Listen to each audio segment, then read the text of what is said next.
Magandang araw muli mga kapatid at mga kababayan. Nagbabalik na muli ako para magbigay ng munting komentaryo dito sa aking munting channel. At sana bago yan, huwag nyo kalimutang mag-subscribe dun sa mga ngayon palang nakakita ng aking channel. At pindutin na rin ang notification bell at like button at kung possible, pakishare na rin sa ating mga kaibigan at mga kapatid.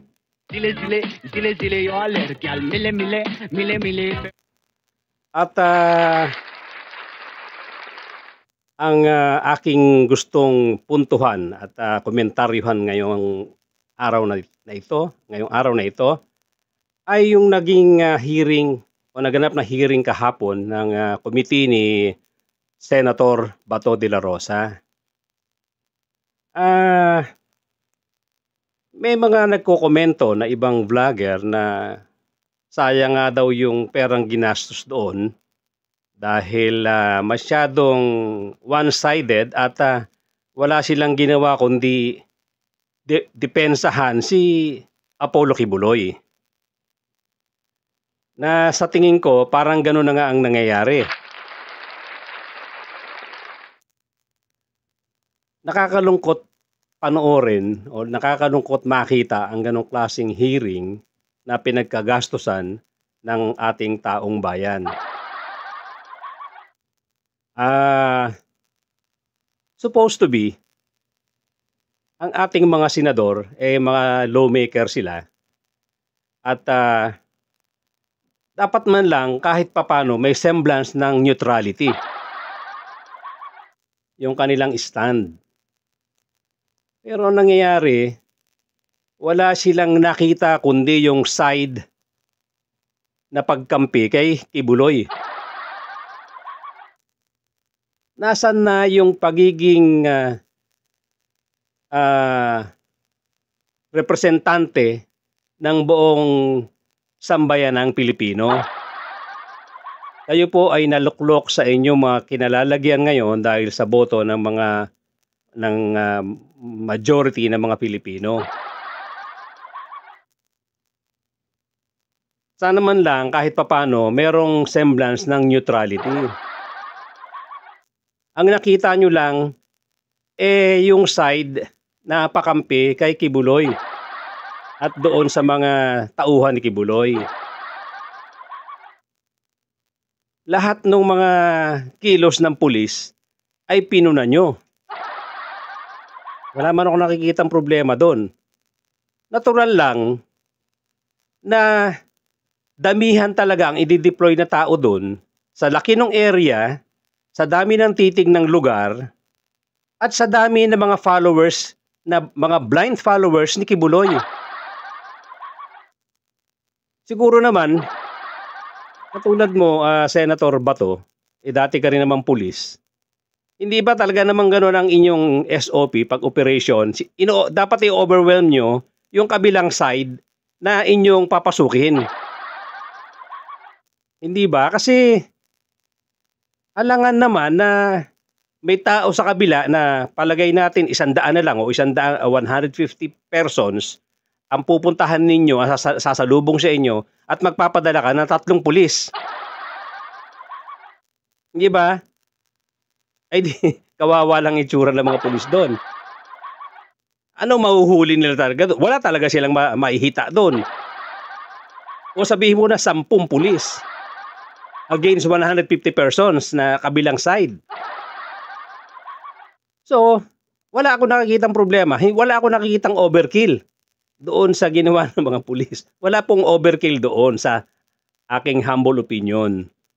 At nakikita ko rin naman paanong kumilos, di ba? Katakot-takot na nakita nating mga rally dito sa Metro Manila na talaga namang magpapadala ka ng sapat na enough number of policemen para naman hindi magmukhang kawawa at pagka inatake ng mga kabilang side mabubugbog talaga sila. Lalo na itong mga mga kapanalig ni Kibuloy, eh medyo may pagka-fanatic ang mga ito. Kung hindi ka magpapadala ng enough number of policemen, kawawa yan. Magmumukhang magmumukhang mga totoy na binabatok-batukan lang yan doon. So wala akong nakikitang problema doon sa sinasabing overkill. Wala pong overkill akong nakikita doon, in my own humble opinion. Senator Bato, Senator Robin, at Senator Bongo, with all due respect. Pangalawa, yun na nga, wala kaming nakitang neutrality sa inyo. Halimbawa kayang ang mga nagrereklamo ay kamag-anak ninyo. Ang mga nagrereklamo na mga babae, kung hindi nyo anak, ay kamag-anak ninyo, pamangkin ninyo, pinsan ninyo, o apo ninyo. Anong mararamdaman ninyo? Ang hinahanap namin sa inyo, maging neutral naman kayo. Hindi one-sided, kasi ang mga comments ninyo, eh puro pambabatikos doon sa mga ginawa ng pulis na hindi naman tama.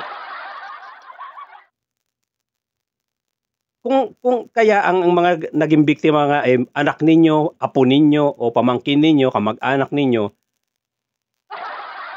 sasabihin nyo rin kayang overkill ang ginawang operation? Malamang hindi ba?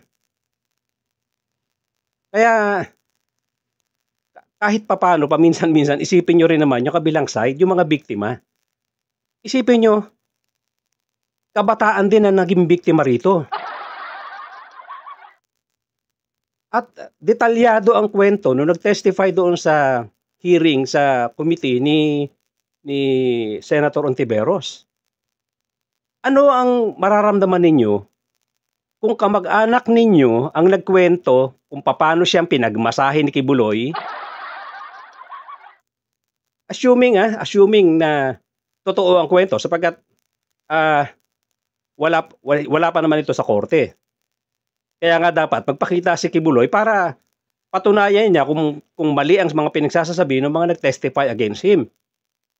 Ang problema, hindi siya nagpapakita, hindi siya sumusuko, he's not submitting himself to the folds of law para mapatunayan natin kung talagang wala siyang kasalanan. Ngayon, since wala pa itong court decision, wala pa tayong court hearings, dahil nga wala pa naman siya, hindi siya nagpapakita, i-assume natin na nagsasabi ng totoo ang mga biktima. Kasi ina-assume nyo rin naman na yung mga nasa side ni Kibuloy nagsasabi rin ng totoo. Yung mga claim nila na tinutukan ng baril, etc., may mga nasaktan, etc., kung ano pa, eh ina-assume nyo na totoo, hindi ba? Pinapaniwalaan ninyo. Lumagay naman tayo doon sa mga nagrereklamong mga biktima na mga kabataan din. Nasaan na yung puso natin para sa mga kabataan? Mga representante kayo ng taong bayan. Sana lahat ng side pinapakinggan ninyo, hindi one side lang. Halimbawa nga, ipagpalagay natin, ang naging biktima ay kamag-anak ninyo, anak ninyo o apo ninyo na babae na 14, 30, may 13 pa nga yata, may 11 pa yata pinakabata. 11, 12, 13, 14, 15, 16, 17, 18, 19, mga ganyang edad. Oh my goodness. Paano kung ang mga biktima na yan, ikakilala nyo, lalo na kung kamag-anak ninyo, anak ninyo, apo ninyo? Sasabihin nyo pa rin ba, i-claim nyo pa rin na may overkill? Ano mararamdaman nyo doon sa kwento nung nag-testify na sinasabi, detalyado. Umpisa doon sa paglapit sa kanya nung bugaw ni Kibuloy na nagsasabi na dapat i-submit mo ang sarili mo, dapat maging wag ka mag-iisip ng kung ano-anong masama dahil karangalan mo yan na mapupunta ka sa makakasama mo si Pastor Kibuloy. Isipin mo yan. Nag-umpisa sa pagkukumbinsi doon sa mga kabataan hanggang sa pumunta ang batang ito o ang mga kabataan pumupunta na sa kwarto ni Kibuloy. At uumpisahan kuno, alam mo na dahil nga sa makamundong hangarin kuno na allegedly pinagmamasahe muna. Dinadaan sa pakonti-konting ano matatawag natin diyan, pagkukumbinsi. Siguro gusto niyang talaga mag-submit totally, willingly yung mga magiging biktima niya kaya inuunti-unti niya. So yun nga ang kwento, 'di ba? Nang nag-testify, paano kung totoo nga 'yan? Pero dapat pinibigyan din natin ng credit kasi maliliit na tao ito. Ang binabangga nila ay napakalaking tao, napakayaman. Wala naman siguro tong magiging anumang gain dito sa labanan na ito sa pag-aakusa kay Kibuloy dahil very powerful yung mama. Iba isang beses pa nga nakita ko nagbabanta ito si Kibuloy dahil lumalabas sa Facebook yung mga reklamo ng bata na may ginagawang masama sa kanila. Sinabi niya, mag-isip-isip ka dahil marami akong kakilala dyan sa NBI. Kaya kitang ipahanap. Sipin mo yan. Mga powerless, mga walang kakayahan ipagtanggol ang sarili nila, walang pera, may hirap ito na nag-aakusa sa kanya. Tapos, hindi man lang natin iniisip yung kapakanan at kanilang side. Kawawa naman. 'Di ba mayroon nga tayong kasabihan na yung mga taong the people who have less in law, less in life should have more in law. Sa nakikita natin kawawa Wala silang nagiging kakampi na mga taong nasa pwesto na pwedeng kumampi sa kanila. Pasalamat na lang tayo doon sa committee ni Risa Ontiveros na nagpursige dito. Diba? Kudos kay Senator Risa Ontiveros. Nung araw, hindi ko masyadong pinapakinggan yan, hindi ko masyadong gusto. Pero lately, nakita ko yung determination at saka yung kanyang pagiging fair. Kaya nagpapasalamat ako at meron tayong ganyang senador. So ngayon, yun nga ang tinatanong ko. Anong mararamdaman nyo, Senator Bato, Senator Robin, Senator Bongo? Kung ang nilalapastangan ikamag-anak ninyo, anak ninyo, apo ninyo, pamangkin ninyo, na nagkikwento kung paano unti-unti siyang papunta doon sa paghahasa ni Kibuloy. Pinagmasahe, hinawak-hawakan, tinuturo pa ni Kibuloy kung saan siya hawakan. Actually, pati yung shampoo ginamit, ay ano siya, specified. Ito ang paborito ni Pastor Kibuloy. Magpabango ka maigi, magsuot ka ng pajama mong maayos, mabango. Ito ang shampoo mong gamitin dahil paborito ito ni Pastor Kibuloy. Isipin nyo yan. Isipin nyo yan. Kung gaano kahalay. Gaano kahalay ang matandang yan. Kung totoo ito. Na dapat, isaalang-alang natin, dapat i-assume din natin na may semblance ng katotohanan, hindi lang yung one side na nagsasabi, ang itatanggapin natin na nagsasabi ng katotohanan. Ano mararamdaman ninyo mga senators? Kung pamangkin ninyo, anak ninyo, apo ninyo, ang nagkwento na unti-unti siyang hinubaran ni Kibuloy. At nagtanggal ng pajama si Kibuloy, nakabrief na lang, pumatong sa babae at kinukuskos yung ari niya doon sa babae. Ano mararamdaman ninyo mga mga senators? Ano mararamdaman ninyo? Wala na ba kayong nararamdamang awa sa mga biktima? Doon na lang kayo sa ang ina-assume yung biktima rito yung mga followers ni Kibuloy. Huwag naman gano'n dahil representante kayo ng buong Pilipinas, lahat ng mga Pilipino. Dapat man lang naging neutral kayo. Hindi kayo masyado nag-participate doon sa hearing ni Risa Ontiveros, ni Senator Ontiveros. I-discredit nyo pa nga. Gusto nyo pa magpakita ng mukha yung victim. Na alam nyo namang delikadong-delikado yun. At malamang yun ang gusto mangyari ni Kibuloy. Yun ang bulong sa inyo. Para madali nang i-eliminate.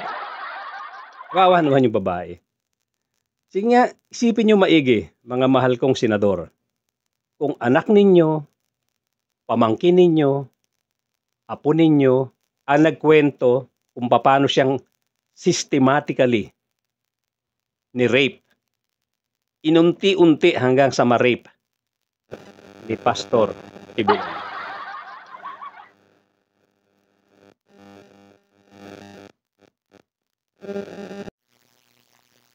I'm sure kung kamag-anak nyo ang ginawaan nito ng mga minor de edad, I'm sure hindi ganyan ang magiging pananalita ninyo. Hindi ganyan ang magiging aksyon ninyo. Dapat naman tingnan nyo rin yung side ng kabila. Huwag naman puro side lang nung side, wag naman yung side lang ni Kibuloy o side ng mga tao ni Kibuloy.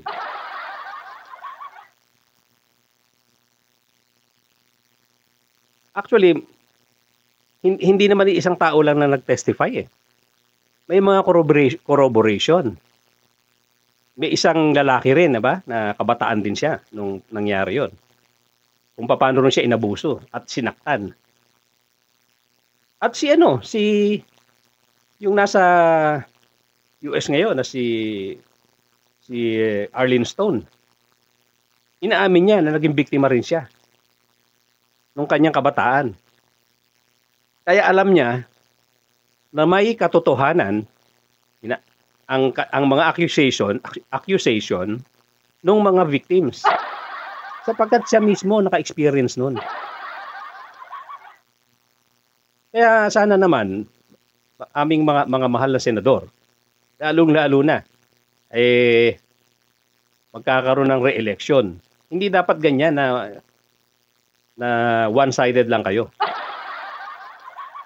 Alam ko yung si Senator Bato at saka si Senator Bongo tatakbo yan for re-election. So medyo alam ko marami ng taong bayan ang na-turn off sa inyo. Dahil sa pagiging one-sided ninyo. Masama na nga ang nangyari na nagbalimbing kayo nung tinanggal sa pwesto si Subiri. Tapos ganyan pa yung mga sinasabi nyo sa hearing nyo. Mahirapan na kayo niyan. Bumawi kayo. Hindi ko nakikitaan ng fairness ang inyong hearing. Sapagkat gustong-gusto niya lang marinig yung side nung mga tao ni Kibuloy. Parang ini-intimidate niyo yung mga pulis para wag nang gawin ulit ito. Pero hindi, tingin ko mga professional na mga pulis natin.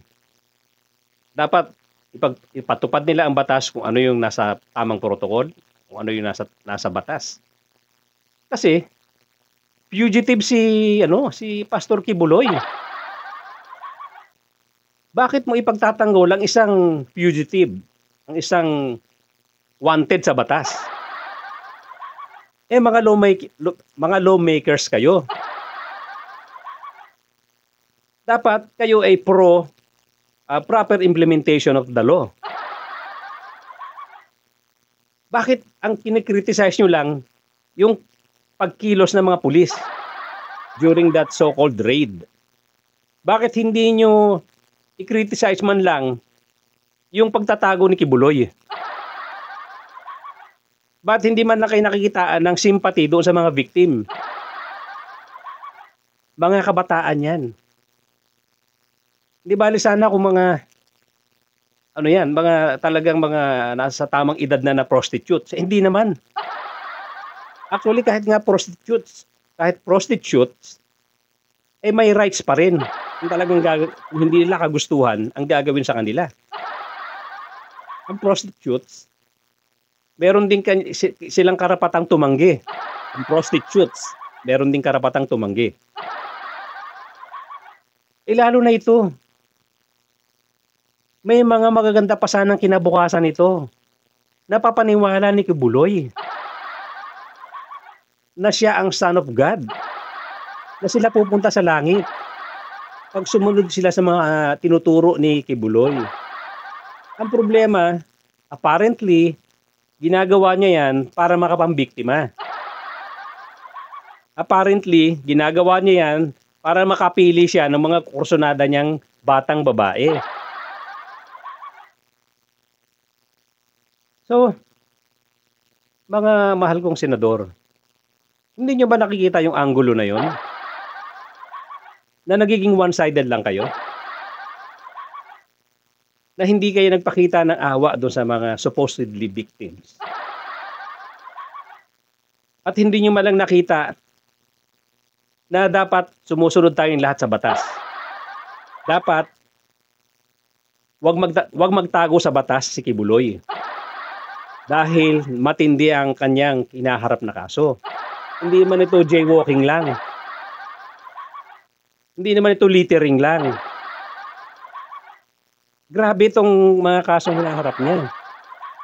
Bakit hindi man lang tayo nagpakita ng disgust, pag-disgusto or disgust kay Kibuloy sa pagtatago niya dahil sa mga malalaking kaso na pinasasagot sa kanya. Grabe ito. Hindi ordinaryong kaso ito. Ito mga karumal-dumal na kaso na dapat niyang harapin. Kaya mga mahal kong senador, kung karumal-dumal ang accusation, ang kasong ipinataw doon sa kakilala o kaibigan ninyo, tama ba ang aksyon ninyo? Tama ba ang pagtatanggol ninyo? Tama ba na one side lang tingnan nyo? Hindi ba tama na dapat tingnan nyo rin yung side ng mga supposed victims? Na mga kabataan? Mga batang babae. Mayroon din mga batang lalaki. Bakit naman ang tinitignan nyo lang yung mga sumbong ng mga followers ni Kibuloy? Hindi ba nakakapanlumo at nakakapanghina na magkaroon tayo ng mga ganyang senador? Baka naman makabawi pa kayo. Gumawa kayo ng aksyon. Kumilos kayo. Gumawa kayo ng mga pronouncement na kinokondem nyo ang ginagawang pagtatago ni Kibuloy. Kinokondem ninyo yung supposed crimes na ginawa ni Kibuloy. Kung totoo man yan. Pero wala eh. Disgusting. Sana naman mapag-isip-isip nyo na kayo ay hinalal ng majority ng taong bayan para maging tagapagtanggol ng mga naapi, para maging neutral sa lahat ng bagay dahil kayo ay entrusted ng tao na gumawa ng batas na pakikinabangan ng lahat ng buong sambayanang Pilipino. So mga kababayan, yan lang muna at hindi ko lang matiis na hindi magkomento dyan nung makita ko yung hearing na yan. Once again, disgusting, no? Yung ating nakikita na aksyon ng mga iba nating mga senador. Although nakakabawi naman tayo doon sa mga kinikilos ng ibang mabubuting senador na may awa at merong simpati doon sa mga biktima. Well, hanggang dyan lang muna tayo at magkikita-kita tayo muli. Once again, please subscribe and hit the notification bell and please hit the like button also and please share para marami makadinig nito. Thank you so much. Zile, zile, zile, zile, yo alerg al mile, mile, mile, mile.